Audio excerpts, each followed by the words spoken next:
Good morning, students. Today I am going to teach you chapter 2, History of Computer. In this chapter we will learn about these three topics. First, generation of computer. Second, classification by capacity. Third, classification by their basic operating principle. So let's start. As the time passed, a more suitable and reliable machine became a need which could perform our work more quickly. So students, जैसे जैसे समय गुजरता गया हमारी ज़रूरतें बढ़ने लगी। जैसे अधिक उपयोग में आने वाले कंप्यूटरों को और जो हमारा काम जल्दी से करें ऐसे कंप्यूटरों की हमें ज़रूरत ऐसी कंप्यूटरों की और मशीनों की ज़रूरत हमें पड़ने लगी जो हमारा काम क्या है जल्दी से कर सकें। Computer are such as integral part of our everyday life that now most people take them and what they have added to life totally for granted. Computer हमारी जो डेली का लाइफ है उसका एक ऐसा अभिन्न हिस्सा बन गया कि अब लगातार जो है अब आजकल लोग उसको यूज़ में लेने लगे और उन्होंने कंप्यूटर को अपनी लाइफ से जोड़ लिया। Even more so, the generation who has grown from infancy with the global desktop and laptop revolution in the 1980s. So जो 1980s में लैपटॉप और डेस्कटॉप कंप्यूटर आए थे उससे क्या है जो नई जनरेशन थी उससे वो जुड़ गई और उससे वो डेवलपमेंट उनका होता गया। Generation of computer. The history of computer goes back several decades. However, there are 5 definable generation of computer. जैसे कि हम कंप्यूटर की हिस्ट्री में के बारे में अगर देखें तो वहाँ पे कंप्यूटर की क्या है 5 जनरेशन थी। There are 5 generation in computer. So each generation is defined by significant technological development that changes fundamentally how computer operating, leading to more compact, less expensive but more powerful, efficient and robust machines. हर एक generation के क्या है एक important development था, विकास था, उसके द्वारा उसको बताया गया है जो कि टाइम के अकॉर्डिंग चेंज होता गया कि कैसे कंप्यूटर अधिक कॉम्पैक्ट महंगी लेकिन अधिक मीन्स पावरफुल बने। इन सब के बारे में इन सब की चीज़ों के बारे में इधर बताया गया है। So children, let's start about first generation of computer. It is starting from 1940 to 1956.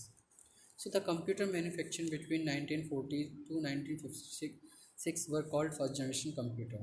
जो कंप्यूटर 1940 से 1956 के बीच में जो बने थे मैन्युफैक्चर हुए थे उन्हें हम फर्स्ट जनरेशन कंप्यूटर के नाम से जानते हैं। They were extremely large in size और वो जो क्या है साइज़ में काफ़ी बड़े थे और उनमें वैक्यूम ट्यूब्स का यूज़ हुआ in their circuitry which generated considerable heat और जो कि काफ़ी ज़्यादा हीट देते थे। Hence special air condition arrangement were required to dissipate this heat और इस हीट को कम करने के लिए हमें क्या है उनको क्या है एसी एयर कंडीशनर की ज़रूरत पड़ने लगी। They were extremely slow and their storage capacity was very less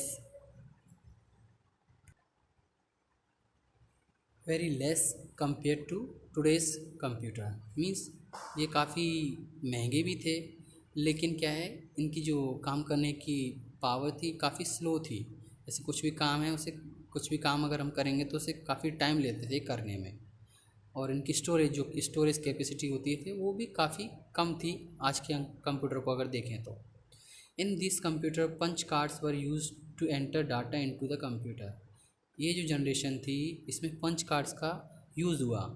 वो किस लिए यूज़ हुआ कि डाटा अगर आपको एंटर करना है तो पंच कार्ड की हेल्प से यूज़ करना है, एंटर करना है। This card with rectangular holes, उसमें क्या है रेक्टेंगुलर टाइप के होल्स होते थे। Punch in them by using some punching device और पंचिंग डिवाइस की हेल्प से इनको पंच किया जाता था। UNIVAC first was the first commercially available computer. तो जो यूनिवेक फर्स्ट था ये पहला कमर्शियली कंप्यूटर था जो कि बिल्ट इन 1951, जो कि 1951 में बना था। और इसे बनाया था किसने? रेमिंगटन रैंड कंपनी ने इसको बनाया था। It had storage capacity of about 2000 words. तो ये 2000 वर्ड्स क्या है अपने अंदर स्टोर कर सकता था। These were used mostly for payroll, billing and some mathematical computer। तो इनको ज़्यादातर अब वैसे ही जनरल पर्पस के लिए यूज़ करते थे, जैसे पेरोल और बिलिंग करने के लिए इनको यूज़ करते थे। Now we will learn about second generation. So it is starting on 1956 to 1963. So the computer in which vacuum tubes were replaced by transistor made from semiconductors were called second generation computer। इस generation में vacuum tubes की जगह transistors का use होने लगा और इन्हें हम क्या है सेकेंड जनरेशन कंप्यूटर के नाम से जानने लगे। The use of transistor reduce the heat generated during the operation. तो जो ट्रांजिस्टर यूज़ होने लगे तो जो हीट पैदा होती थी, हीट जो होती थी उससे थोड़ी सी क्या है कम होने लगी। So it also decrease the size and increase storage capacity. और इनका जो साइज़ था थोड़ा सा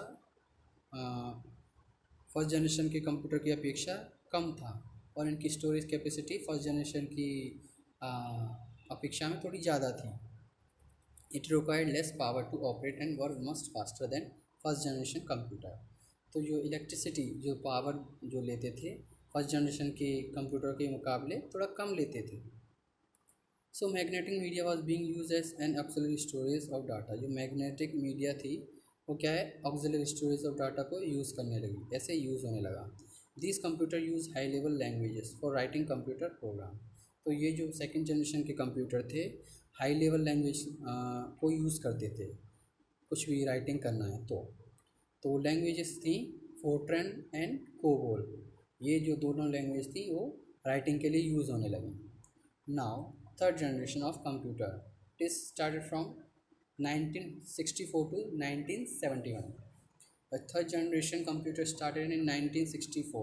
तो जो थर्ड जनरेशन के कंप्यूटर थे वो कब स्टार्ट हुए थे 1964 with incorporation of integrated circuit. तो इनमें क्या है इंटीग्रेटेड सर्किट आईसीज का यूज़ होने लगा।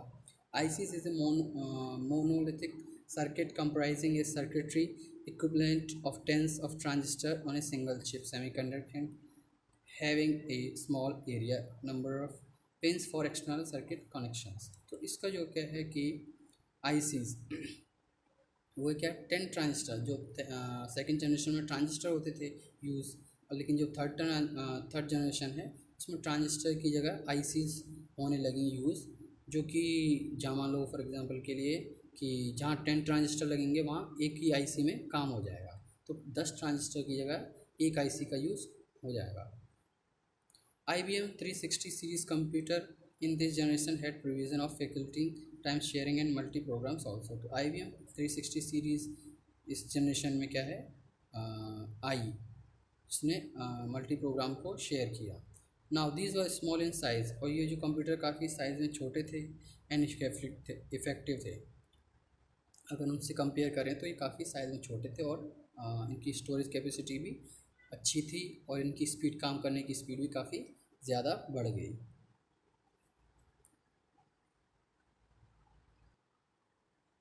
Fourth generation it is started from 1971 to present। Now it is also going on। Fourth generation computer were introduced in 1971 and these computers electronic components were further minimized through a large scale integration techniques। तो ये जो computer थी fourth generation computer थे ये क्या है 1971 में ये आए थे। सो इनमें क्या यूज़ होने लगा LSI means large scale integration. इसमें जो टेक्निक थी वो यूज़ होने लगी। Microprocessor which are programmable IC fabricated using LSI technique are use in this computer. तो इन जो आईसी जो फैब्रिकेटेड थी वो LSI प्रोग्रामेबल आईसी का यूज़ इसमें टेक्निक इसका यूज़ होने लगा कंप्यूटर्स में LSI का आईसीज की जगह। Microcomputers were developed by combining microprocessor with other LSI chips. तो माइक्रो कंप्यूटर थे वो किसको किसको कंबाइन करके बनाए गए थे, माइक्रो प्रोसेसर को। तो माइक्रो प्रोसेसर हैं और उनकी जो एलएसआई की जो चिप्स हैं उनको बना के वो उनको मिला के उनको बनाया गया था। So it recent this IC fabricating using VLSI। तो जैसे अभी जो आजकल के जो कुछ दिनों में क्या है, आई सी फेब्रिकेटिंग जो आई सीज थी वो किसका यूज़ करने लगी, VLSI। पहले LSI का यूज़ करते थे लेकिन अभी कुछ टाइम से VLSI means very large scale integration techniques का ये यूज़ होने लगा।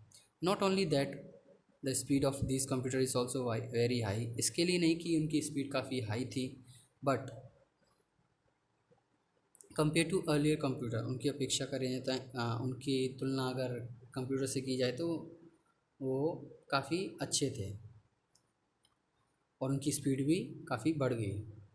सो during 1980 some computer called as super computer were introduce in the market. अब 1980s का समय आया तो उसमें क्या है, सुपर कंप्यूटर्स जो मार्केट में आ गए। This computer perform operation with exceptionally high speed approx 100 million operation per second. तो जो सुपर कंप्यूटर आए तो मार्केट में ये क्या करते थे, एक सेकेंड में 100 मिलियन ऑपरेशंस कर सकते थे। This speed is attend by employing number of micro processor, consequently there cost is also very high. तो ये जो मार्केट में आए तो उनकी जो कॉस्ट थी काफ़ी हाई थी, मीन्स बहुत ही ज़्यादा महंगे थे। These and normally use in very complex application like artificial intelligence etcetera. So ये जो कंप्यूटर थे कॉम्प्लेक्स में एप्लीकेशन जैसे आर्टिफिशियल इंटेलिजेंस है वो यूज़ करने लगे। Fifth generation of computer present and beyond. Present means अभी भी चल रही है और आगे भी शायद चलती रहेगी। Computer devices with artificial intelligence AI are still development. ये जो हैं AI computer AI artificial intelligence are still in development means अभी भी ये डेवलपमेंट में हैं, डेवलप हो रहे हैं। But some of these techniques, इनमें से कुछ techniques are beginning to emerge and be use such as voice recognition. तो इनमें से जो आजकल कुछ टेक्नोलॉजीज थी वो उनने क्या स्टार्ट किया, वॉइस रिकॉग्निशन को स्टार्ट किया। AI is a reality made possible by using parallel processing super conductors. तो AI में क्या है, सुपर कंडक्टर्स और parallel processing and super conductors का यूज़ करने लगे। Leaning to the future computer will be radically transform again by quantum computation, molecular and nano technology. The agents of fifth generation will be using this technology. तो ये जो fifth generation की computer में ये सब का ये जो quantum computation, molecular and nano technology का यूज़ होने लगा। Fifth generation will be using this technologies, ये जो यूज़ करने लगी fifth generation. Then which can process and respond the natural language.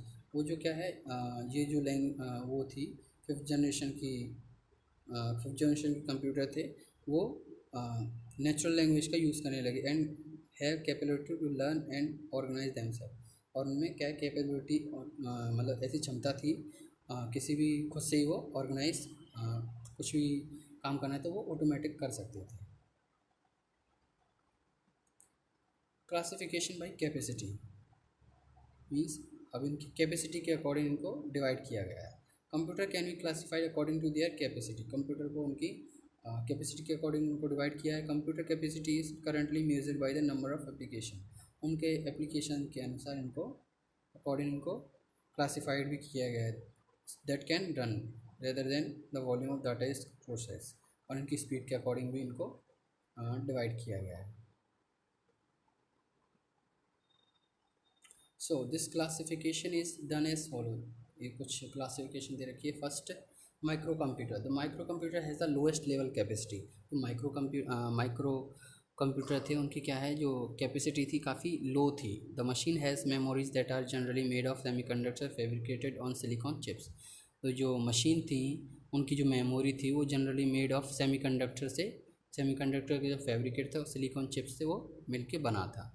Large scale production of silicon chips began 1971।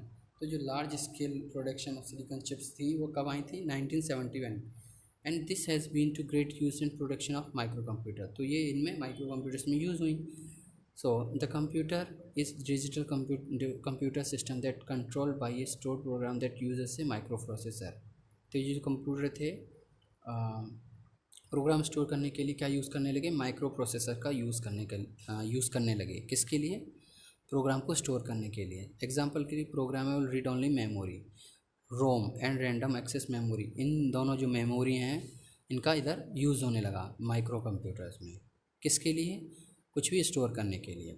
Now second, mini computer in the 1960s में the growing movement for smaller stand alone machine brought about the manufacture of mini computer to handle task large computer could not perform economically. तो जो 1960s में ये जो computer mini computer आए, क्योंकि ये size में काफ़ी छोटे थे और उनकी जो स्टोरेज कैपेसिटी थी और किसी भी काम को करने की जो स्पीड थी काफ़ी ज़्यादा थी।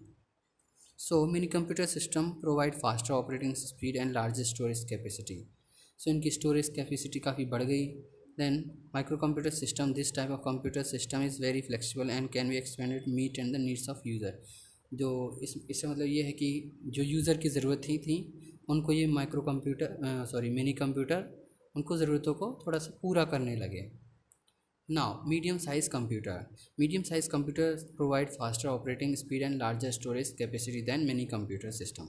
तो जो मीडियम साइज़ कंप्यूटर थे मिनी कंप्यूटर से के मुकाबले इनकी स्टोरेज कैपेसिटी काफ़ी ज़्यादा थी और काफ़ी फास्ट भी थी। So they can support a large number high speed input data devices. तो ये इनकी जो हाई स्पीड थी इनपुट और आउटपुट डिवाइसेस की काफ़ी ज़्यादा थी। Several disk drives can be use to provide online access to large data files and as required for direct access processing and their operating system also support both multi programming and virtual storage. So several disk drives can be use to provided online access. तो it means जो service several disk जो drive थी वो online इनको हम क्या करते हैं, एक्सेस कर सकते थे। इसमें मीन्स इंटरनेट का यूज़ होने लगा। So a medium size computer can support a management information system and can therefore several the needs of large bank, insurance company and university.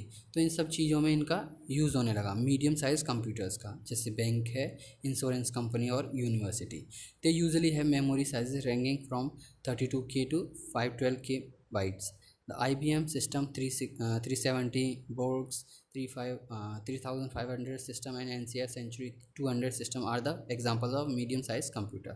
So these are the some examples of medium-sized computers: IBM 370 and Borg's 3500 and NCR Century 200 system. So these are the example of medium-sized computers. So now large computer, large as the name is given there, you can understand by its name. Large means bada. So large computer usually contain full control system with minimal operation intervention. Large computer system ranges from single processing configuration of to nationwide computer based network. तो ये जो large computer थे वो इस पे आधारित थे network. So they have storage capacity ranging from, जो उनकी जो स्टोरेज कैपेसिटी थी वो 512K to 8192K बाइट्स थी। So in these computer the internal operating speed is measured in terms of nano second. तो ये कुछ मीन्स सेकेंड से भी कम सेकेंड में ये काम करके दिखा देते थे। इनकी स्पीड काफ़ी ज़्यादा थी। Various in small computer the speed is measured in terms of microseconds. So the supercomputer are biggest and fastest machine today and they are used when billions or even trillions of calculation are required. आज के जो super computer हैं उनकी ये क्या speed थी, बहुत ही ज़्यादा थी, बहुत ज़्यादा थी। तो ये जो है एक सेकेंड में काफ़ी ट्रिलियन और मिलियंस कैलकुलेशन को आराम से कर सकते हैं। So these machines are applied in nuclear weapons development. तो इनका जो मशीन है सुपर कंप्यूटर, इनको न्यूक्लियर और वेपन मीन्स हथियार जो बनाने के लिए इनका यूज़ होता है। और जैसे वेदर फोरकास्टिंग मीन्स जैसे मौसम विभाग को जानकारी है कि कब बारिश होगी, कब क्या होगा, वो सब की जानकारी देने के लिए इन कंप्यूटर का यूज़ होने लगा. Super computers have capabilities for beyond even then trending traditional large scale system. Their speed ranges from 100 million instruction per second. तो इनकी जो स्पीड है 100 मिलियन 100 मिलियन एक सेकेंड में कुछ भी अगर काम करना है तो वो आराम से कर सकते हैं एक सेकेंड में. Example of super computer are, कुछ एग्जाम्पल हैं सुपर कंप्यूटर्स के: Cray 2, Cray XMP 24, NEC 500. So these are the example. Now classification by their basic operating principle. Using this classification technique, computer can be divided into analog, digital and hybrid computer. So there are uh, three basic operating principles. So first, analogue computers. Analogue computers were well known in 1940. जो analogue computer थे वो क्या 1940s में इनके आए. Now in such computer numbers to be used in some calculation were represented by physical quantities such as electrical voltage. तो जो इनका यूज़ किसके लिए होने लगा, जो इलेक्ट्रिक वोल्टेज होती हैं उनको उन वोल्टेज बताने के लिए इनका यूज़ होने लगा. According to the Penguin dictionary of computers, जो पेंगुइन डिक्शनरी है कंप्यूटर की 1970, an analogue computer must be able to accept inputs which vary with respect to time and directly apply these inputs to various devices with the computer which perform the beginning operation, addition, subtraction, multiplication, division, integration and function generation. So it means analog computer, ये जो Penguin dictionary के अनुसार, जो Penguin dictionary वो क्या कहती है कि an analogue computer must be able, तो क्या करने के योग्य है, एक्सेप्ट इनपुट मीन्स किसी भी इनपुट को आराम से ले सकता है एंड कुछ ही समय में उसको अप्लाई करके अपन को रिजल्ट दे सकता है, जैसे addition, subtraction, multiplication, division, integration and function generation. The computing units of analogue computer respond immediately to the changes which they detect in the input variables. Analog computer excel in solving differential equation and are faster than digital computer. Digital computer के मुकाबले ये जो है कुछ भी अगर programme है उसको काफ़ी जल्दी ये सॉल्व करके दे सकता था. Now digital computer. Most of the computer today are digital. ज़्यादातर जो आजकल के कंप्यूटर हैं काफ़ी डिजिटल हैं. They represent information discretely and use a binary. तो ये जो आजकल के कंप्यूटर हैं बाइनरी जो है लैंग्वेज उसका यूज़ करते हैं. So system that of represent each piece of information series of zeros and one. तो जो बाइनरी नंबर होते हैं 0 and 1 उनका ये यूज़ करते हैं. The pocket Webster school and office dictionary 1990 simply define digital computer as a computer using numbers and calculating. तो ये जो डिक्शनरी है Webster school and office dictionary, ये जो क्या कहती हैं कंप्यूटर के बारे में, डिजिटल कंप्यूटर के बारे में, कि a computer using numbers and calculating, ऐसा कंप्यूटर जो कैलकुलेट करने के लिए नंबर का यूज़ करता है. Digital computer manipulate data more easily than analogue computer. Digital computer manipulate data from easily than analogue computer. Analogue computer की अपेक्षा ये जो है डाटा को मैनिपुलेट करता है, ज़्यादा आसानी से मैनिपुलेट करके देता है. So they are design to process data and numeric from their circuits perform the mathematical operation addition.